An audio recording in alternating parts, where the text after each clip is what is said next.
Buen día para todos. Estamos en el capítulo 24 para Parashat Mishpatim. Y a Moshe dijo: Asciende al Eterno, tú y Aarón, Nadab y Abiú, 70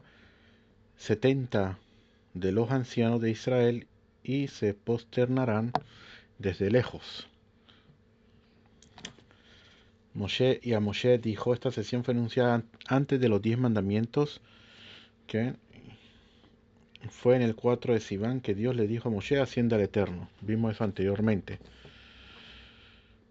Moshe solo se aproximará al Eterno, pero ellos no se aproximarán y el pueblo no subirá con él a la niebla espesa. Moshe vino y relató al pueblo todas las palabras del Eterno y todas las leyes, y todo el pueblo respondió a una voz y dijeron: todas las palabras que habló el Eterno haremos. Todas las palabras, dice, relató ese mismo día, dice Rashi, y todas las palabras del Eterno. Esto se refiere a la orden de separarse de sus mujeres y de poner límites alrededor de la montaña del Sinai, que eso fue incluso antes del Sinai. Y todas las leyes, esto se refiere a los 7 mandamientos que fueron ordenados a los hijos de Noé, es decir, a la humanidad entera, y los mandamientos concernientes al Shabbat y honrar al padre y a la madre, la vaca bermeja, y las leyes civiles que le había sido entregado en Mará. Vimos eso anteriormente, que cuando se les acabó el agua, ahí a Kadosh Baruj Hu les dio unos pasajes de la Torah para que ellos estudiaran. Moshe escribió todas las palabras del Eterno, se levantó muy de mañana y erigió un altar al pie de la montaña y 12 estelas por las 12 tribus de Israel. Dice Rashi: el texto de la Torah desde el relato de la creación hasta la entrega de la Torah, fue lo que escribió, y él escribió los mandamientos que fueron ordenados a Israel en Mará. Se levantó muy de mañana el día 5 de Sivan. Quiere decir de que hasta ese momento él escribió lo que había sucedido. Después de eso, a Kadosh Baruj Hu le dictaba, le decía qué era lo que iba a copiar, y él copiaba también. Eso iba según lo que iba sucediendo. Poco a poco iba escribiendo lo que iba sucediendo en el Midbar, cuando ellos estuvieron ahí en el Midbar, en el desierto, hasta que se escribió toda la Torah completa. Entonces, ¿qué fue lo que recibió Moshe Rabenu? Entonces dice que lo que se recibió allí, que recibió Moshe Rabenu, fueron eh, letras, puras letras. Y las letras se iban ordenando según lo que iba sucediendo en aquella época. ¿Qué? Llegó los Meraglim, sucedió esto, se escribió así. Todo lo demás. Así se iba escribiendo cada porción y cada porción. Envió a los jóvenes de los hijos de Israel y ofrecieron ofrendas de ascensión y degollaron toros para ofrendas de paz al Eterno. Los jóvenes, es decir, los primogénitos. Dice aquí: Moshe tomó la mitad de la sangre. Aquí es el próximo que dice aquí. De todas maneras, antes dice aquí en Sebajín 115b, pues hasta la dirección del tabernáculo, el servicio sacrificial recaía sobre los primogénitos. Hasta que fueron cambiados por los Levín.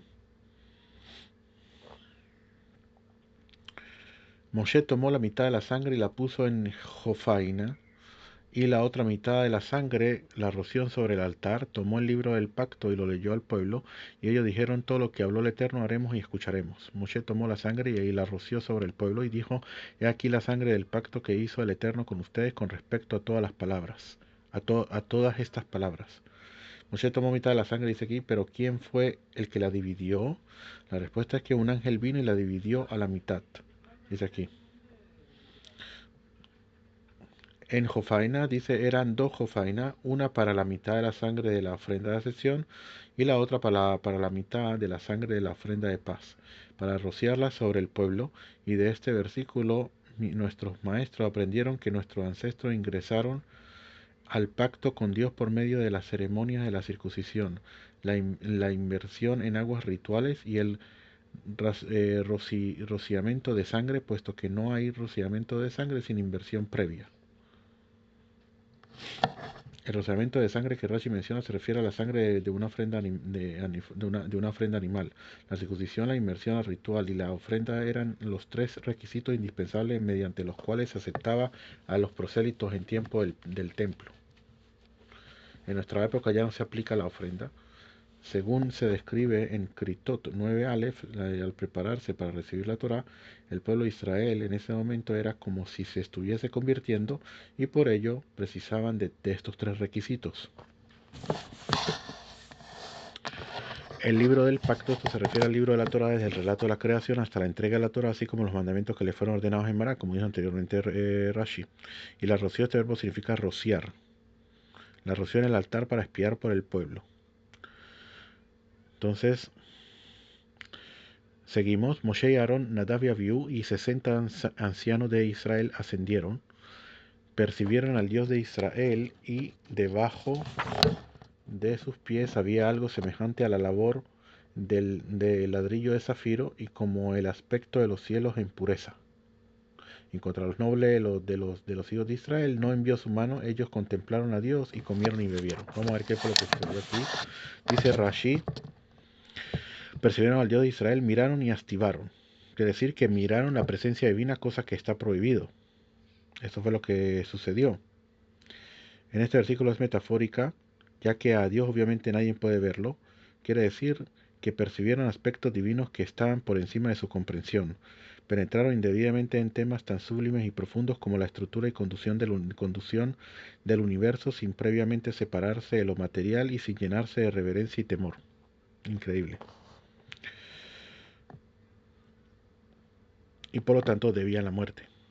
En verdad vamos a ver eso con referente que los hijos de Nadab y Abiú murieron más adelante. Lo que pasa es que, como dice aquí en el versículo, que a los nobles, que vimos adelante, que a los nobles no les contra los nobles, los hijos de Israel, no envió su mano, o sea, no los mató en ese momento para no, como decir, estopear el momento que estaban en ese momento ellos viviendo, ¿sí?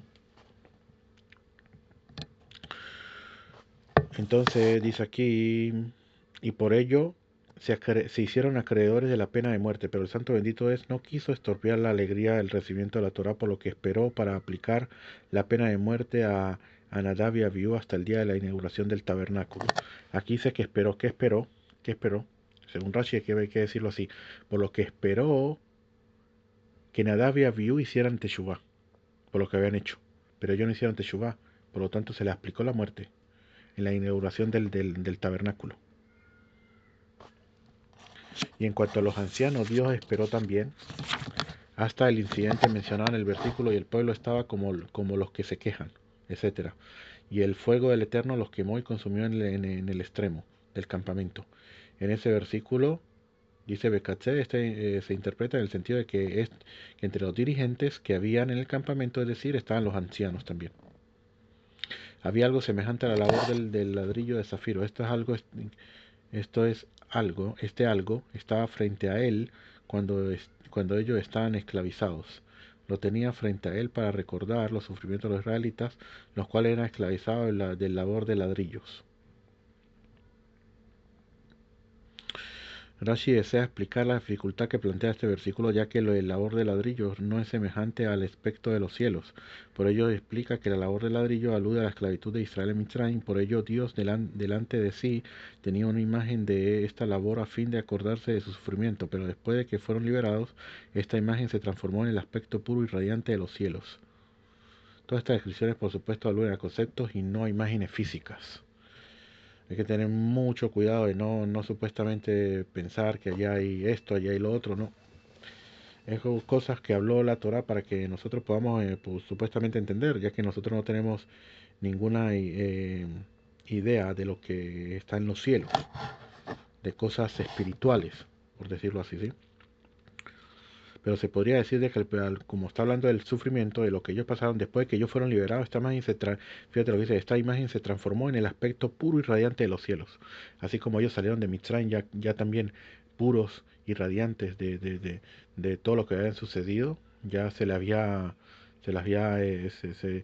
habían purificado de toda la impureza que ellos tenían. También se podría decir también sobre eso. Como el aspecto de los cielos en pureza, una vez que fueron redimidos en Mitzrayim, hubo luz y gozo delante de él. Y como el aspecto este término debe ser entendido tal como lo traduce el Targum en el sentido de aspecto de apariencia. En pureza significa claro y transparente. Y contra los nobles, es decir, contra Nadab y Abiú y los ancianos. no envió su mano, esto implica que ellos se merecían que se les enviara una mano contra ellos, o sea, matarlos, debían la muerte. Ellos contemplaron a Dios, le miraron con impudencia mientras comían y bebían. Así fue interpretado este pasaje en el Midrash Tanhuma. Pero el Targum Onkelos no lo tradujo así. Por otra parte, la traducción del Targum es el siguiente. Y contemplaron la gloria del Eterno y se regocijaron en sus ofrendas que fueron aceptadas como beneplácito, como si comieran y bebieran. No que comieron precisamente, sino como el concepto de haber disfrutado de lo que ellos estaban disfrutando allí, de haber visto el, la gloria y el esplendor de Akadosh Baruj Hu, es tomado como una comida o bebida espiritual también.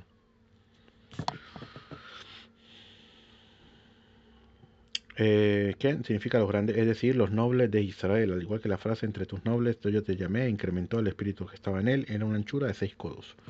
Entonces, Rashi trae allí para hablar de lo que la traducción que se le había dado. Entonces seguimos, dice el Eterno dijo a Moshe, asciende a mí a la montaña y permanece allí, yo te entregaré las tablas de piedra, la instrucción y el mandamiento que he escrito para instruirles. Asciende a la montaña, le dijo al Eterno después de la entrega de la Torah. Permanece allí durante 40 días. Las tablas de piedra, instrucción y el mandamiento que he escrito en instruirle, todo esto, todos los 613 mandamientos están incluidos en los 10 mandamientos.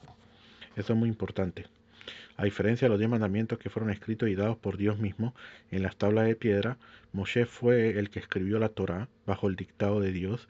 Si aquí Dios dice que le dará las tablas de piedra, la instrucción que es la Torá y el mandamiento que he escrito, ello implica que al escribir los 10 mandamientos es como si también escribiese todos los demás mandamientos, pero con todo y eso, como sabe el Haya Gaon, y hay otros libros donde sale de que de los 10 mandamientos están todos los mandamientos.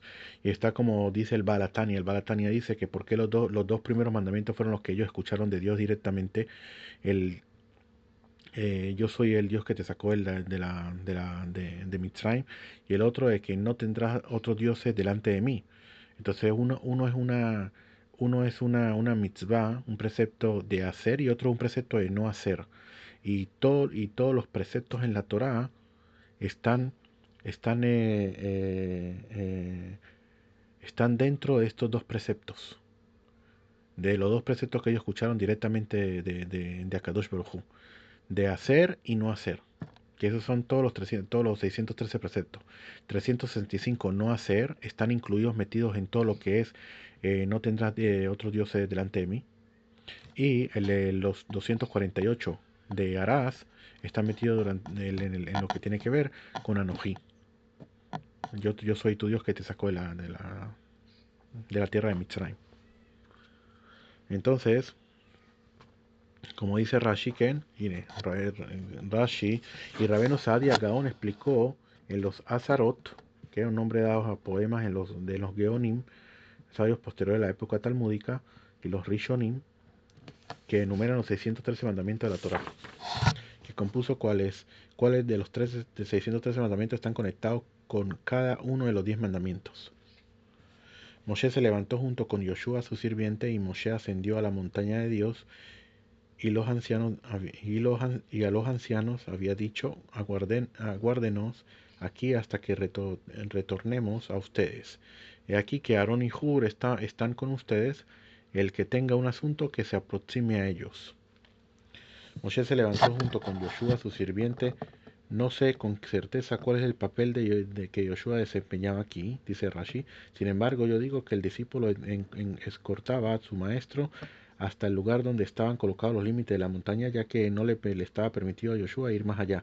Y desde allí Moshe ascendió solo a la montaña del Eterno. Y Yoshua plantó allí su tienda y esperó a Moshe durante los 40 días enteros, pues así hayamos escrito que cuando Moshe descendió de la montaña, Yoshua escuchó la voz del pueblo en su estruendo.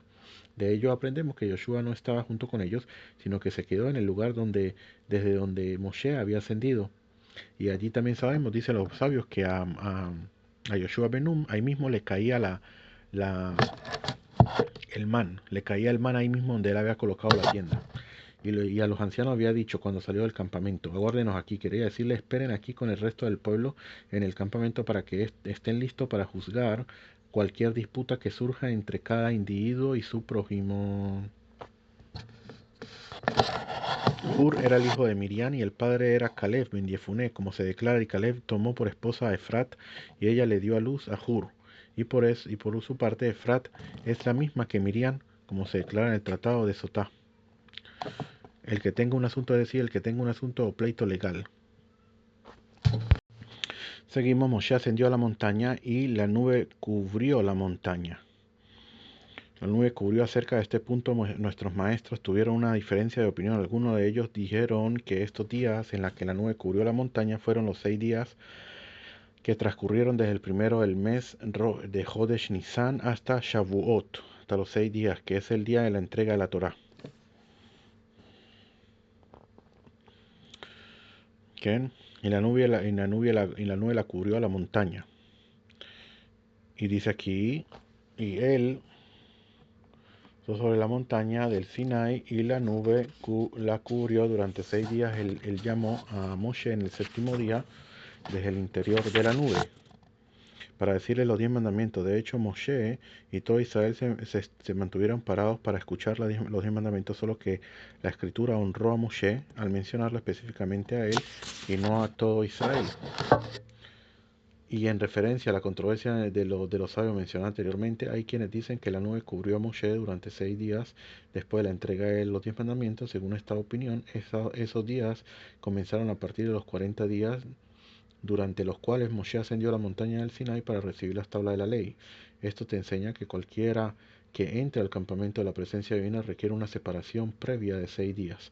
Y por lo tanto, de aquí también traen sobre lo que el Tratado de Yomá, que es el periodo de preparación de 6 días, no se aplicó solamente en el momento de la revelación de Sinai, sino también a la regla que se aplica a cualquier lugar de santidad intensa, y por esta razón el Cohen Gadol, el sacerdote, también se recluía durante 6 días, 7 días en el también del Kodesh HaKodashim, en un lugar que se llamaba el Palhedrim. Ahí lo colocaban durante 7 días antes de Yom Kippur, y hay uno de los emoraitas que aprende eso de lo que está escrito con referente a Moshe Rabenu. ¿Okay? La apariencia de la gloria del Eterno era como un fuego que consume en la cima de la montaña a la vista de los hijos de Israel. Moshe entró al interior de la nube y ascendió a la montaña, y Moshe estuvo en la montaña durante 40 días y 40 noches. Al interior de la nube, dice Rashi, esta nube era una especie de humo denso, y el santo bendito hizo un sendero a Moshe en medio del... Vamos a ver qué otras cosas hay aquí de repente. Dice aquí, la nube era sumamente densa y por lo mismo impenetrable. Por ello Dios tuvo que abrir un sendero en medio de ella para que Moshe penetrara en ella. Esto se aprende por analogía de la expresión betoj, que es dentro, significa en medio de también. Que enunciada aquí, que literalmente significa en medio de, idéntica expresión en la versión 14:29, donde la Torah dice a los hijos de Israel que marcharon en lo seco en medio del mar, y las aguas eran para ellos murallas a su derecha, a su izquierda. Como en aquel versículo se implica que los israelitas marcharon por un sendero en medio del mar, lo mismo se aplica con el caso de Moshe Rabenu. Y con esto, Baruch Hashem, hemos terminado el capítulo 24 para empezar el capítulo 25, que habla sobre la parashá de Trumá. Que tengamos buen día.